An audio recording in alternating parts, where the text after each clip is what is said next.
Hello Sairam గారు. Welcome to social post. Hi Nihal గారు. Sir కొంతమంది టాక్స్ అనేది సేవ్ చేయాలనుకుంటారు చాలామంది. సో, హైయెస్ట్ ఇన్‌కమ్ ఉన్నోళ్ళు టాక్స్ సేవ్ చేయాలంటే ఏమేం మార్గాలున్నాయి సార్? సో, చాలామంది సంపాదన పెరిగిన తర్వాత ఎదుర్కొనే ఫస్ట్ ప్రాబ్లమ్ ఏంటంటే టాక్స్. హ్మ్. సో, అప్పటి వరకు ఏంటంటే లో ఇన్‌కమ్‌లో ఉన్నప్పుడు టాక్స్ కట్టాల్సిన అవసరం ఉండదు. బట్ ద మూమెంట్ వాళ్ళు కొంచెం ఇన్‌కమ్ 12,00,000 అలా పెరుగుతున్నప్పుడు టాక్స్ అనేది వస్తూ ఉంటుంది.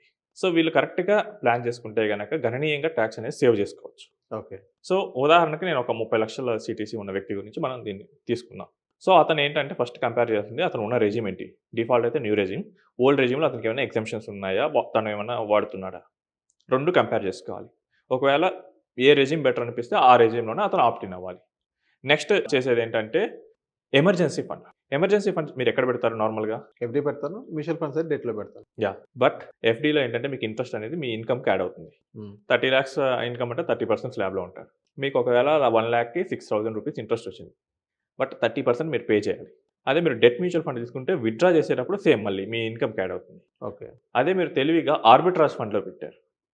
ఆర్బిట్రాజ్ ఫండ్ ఏంటంటే మీకు ఈక్విటీ టాక్సేషన్ ఇస్తుంది. ఈక్విటీ టాక్సేషన్ వల్ల మీరు విత్‌డ్రా చేసినప్పుడు క్యాపిటల్ గెయిన్ లాంగ్ టర్మ్ ఉంటే 12.5% వస్తుంది. సార్ ఇక్కడ ఒక చిన్న డౌటు. ఇక్కడ ఆటో స్వీప్‌లో గూడా మనం పెట్టుకోవచ్చు కదా సార్? యాహ్! ఎనీథింగ్ అక్కడ మనకి ఇన్‌కమ్‌కి యాడ్ అవుతుంది. ఆటో స్వీప్‌లో పెట్టుకున్న ఎఫ్‌డి మనకి ఇన్‌కమ్‌కే యాడ్ అవుతుంది. Any FD or bank interest మన ఇన్‌కమ్‌కి యాడ్ అవుతుంది. మన స్లాబ్ రేట్‌లో మనం టాక్స్ అనేది పే చేయాలి. ఓకే. సో, మీరు ఎక్కువ స్లాబ్ రేట్‌లో ఉంటే మీకు ఇవి అట్రాక్టివ్ కాదు. ఎందుకంటే మీకొచ్చేది 6%. అందులో మళ్ళీ 30% టాక్స్ అంటే మీకు నెట్ 4.5-4.8% వస్తూ ఉంటుంది. సో, ఇది మీకు ఎఫిషియంటే ఉండదు. అదే మీరు ఆర్బిట్రాజ్ తీసుకోండి. మీకు సేమ్ ఎఫ్‌డిఐ రిటర్న్ వచ్చింది 6%. కానీ మీకు long term capital gains tax 12.5% పడింది. Okay. Got it. So, post tax నాకెక్కువొస్తుంది. 2 సేమ్ పర్పస్ సర్వ్ చేస్తుంటాయి. సో, అది మెయిన్. ఇంకోటేంటంటే లిస్టెడ్ బాండ్స్ ఉంటాయి. గవర్నమెంట్ బాండ్స్ కొన్ని మనకి ఇస్తూ ఉంటారు. సో, లిస్టెడ్ బాండ్స్‌లో కూడా మనకి లాంగ్ టర్మ్ క్యాపిటల్ గెయిన్స్ అనేది ఉంటుంది. సో, మన ఇంట్రెస్ట్‌కి అవి యాడ్ అవ్వవు. సో, అలా కూడా మనం ప్లాన్ చేసుకోవచ్చు. గవర్నమెంట్ బాండ్స్ లిస్ట్ చేసేటప్పుడు మనం మన డీమ్యాట్ అకౌంట్‌లో మనం చెక్ చేసుకుంటే ఏదైనా స్టేట్ గవర్నమెంట్ గాని, సెంట్రల్ గవర్నమెంట్ గాని బాండ్స్ రిలీజ్ చేస్తుంటాయి.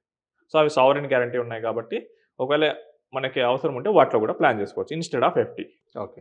అండ్ ఇంకోటేంటంటే చాలామంది ఇన్వెస్ట్‌మెంట్స్ రియలైజ్ చేసుకునేటప్పుడు ప్రాఫిట్ వస్తుంది, లాస్ వస్తుంది. ఓన్లీ ప్రాఫిట్‌ని చాలామంది కన్సిడర్ చేస్తారు. దానికి టాక్స్ కడతారు. ఉదాహరణకు నా మ్యూచువల్ ఫండ్‌లో నాకొక 10,00,000 ప్రాఫిట్ వచ్చింది. సైమల్టేనియస్‌లీ నా దగ్గర ఒక గోల్డ్ ఉంది. హ్మ్.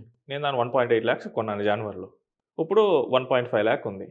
ఇప్పుడు నేను కనీసం ఒక 30,000 డిఫరెన్స్ ఉంది 10 గ్రామ్స్‌కి. నేను తెలివిగా ఆలోచిస్తే మనకి ఇన్‌కమ్ టాక్స్‌లో ఒక లూప్ హోల్ ఉంటుంది. షార్ట్ టర్మ్ లాస్‌ని లాంగ్ టర్మ్ గెయిన్‌తో మనం సెట్ ఆఫ్ చేసుకోవచ్చు. ఓకే. నాకు మ్యూచువల్ ఫండ్‌లో గెయిన్ వచ్చింది. నాకిక్కడ లాస్ ఐడెంటిఫై ఆప్షన్స్ ఉన్నాయి. వెంటనే నేను లాస్ రియలైజ్ చేస్తాను. కావాలంటే నేను మళ్ళీ వెంటనే కొనుక్కుంటాను. నాకు దీన్ని వెంటనే ఈ మనీ నేను వాడకూడదనుకుంటే వెంటనే మళ్ళీ కొనేసుకుంటాను. ఇప్పుడేమవుతుంది నా టోటల్ గెయిన్ అనేది తగ్గుతుంది. ఫర్ ఎగ్జాంపుల్ నాకు గోల్డ్‌లో రూ. 1,00,000 లాస్ ఉంది. మ్యూచువల్ ఫండ్‌లో 10,00,000 ప్రాఫిట్ ఉంది. 2 సెట్ ఆఫ్ చేసుకున్నాను. హ్మ్. అప్పుడెంతొస్తుంది? 9,00,000. 9,00,000కే నేను పే చేస్తా. అలా కాకుండా ఓన్లీ నేను ప్రాఫిటే చూసుకున్నాననుకోండి. ఏమవుతుంది? ఎక్కువ పే చేయాల్సొస్తుంది. అంటే టాక్స్ హార్వెస్టింగ్ కూడా చేయొచ్చు. ఇదేంటంటే మార్చ్‌లో మన పోర్ట్‌ఫోలియోలో ఏవేవి లాస్ మేకింగ్ ఉన్నాయి. వాటిని సెల్ చేసి వెంటనే బై చేస్తాం. ఓకే. అప్పుడేమైతే సెల్ చేసినప్పుడు మనకి టాక్స్ అనేది రియలైజ్ అవుతుంది. సో, దీన్ని నేను ఫ్యూచర్ ఇయర్స్‌లో మనకెక్కడైనా ప్రాఫిట్ ఇచ్చినప్పుడు సెట్ ఆఫ్ చేసుకోవడానికి నేను వాడుకోవచ్చు. కాకపోతే ఇలా చేయాలంటే మనం ఐటీఆర్ ఫైల్ చేయాలి. ఐటీఆర్ ఫైలింగ్ ఈరోజు 2000, 3000తో అవును. అయిపోతుంది. సీఎస్ ఫైల్ చేస్తారు.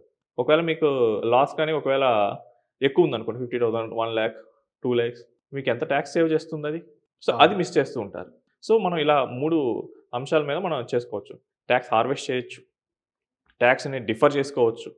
అంటే కరెక్ట్‌గా టాక్స్ ప్లానింగ్‌తో మనం కరెక్ట్ ఇన్‌స్ట్రుమెంట్‌ని చేసుకుంటే గనక మనం చాలా టాక్స్ అనేది సేవ్ చేసుకోవచ్చు. చాలామంది ధనవంతులు వాళ్ళ ఇన్‌కమ్‌నంతా ఈక్విటీ ఓరియెంటెడ్ అసెట్స్‌లోనే పెట్టుకుంటారు. Okay. Equity Orient small caps అని అనుకోవచ్చు కదా! Small caps even emergency fund arbitrage పెడతారు. హ్మ్. ఎందుకు? టాక్స్ ఎఫిషియెంట్‌గా ఉంటదని చెప్పేసి. Got it. బట్ సాధారణ ప్రజలకు మాత్రం ఏంటంటే ఇది నాలెడ్జ్ లేక, అవగాహన లేక ఈ ఎక్కువ టాక్స్ వచ్చే ఇన్‌స్ట్రుమెంట్స్‌లోనే వాళ్ళు ఇన్వెస్ట్ చేస్తూ ఉంటారు. సో, కరెక్ట్‌గా ప్లాన్ చేసుకుంటే గనక ఈ ఎంప్లాయీస్ హై ఇన్‌కమ్ ఉండేవాళ్ళు, ప్రొఫెషనల్స్, బిజినెస్ వాళ్ళు చాలా ఎక్కువ టాక్స్ అనేది సేవ్ చేసుకునే ఆప్షన్ అయితే ఉంటుంది. Okay. So, thank you sir. మా సోషల్ థాంక్స్. పోస్ట్ వచ్చినందుకు.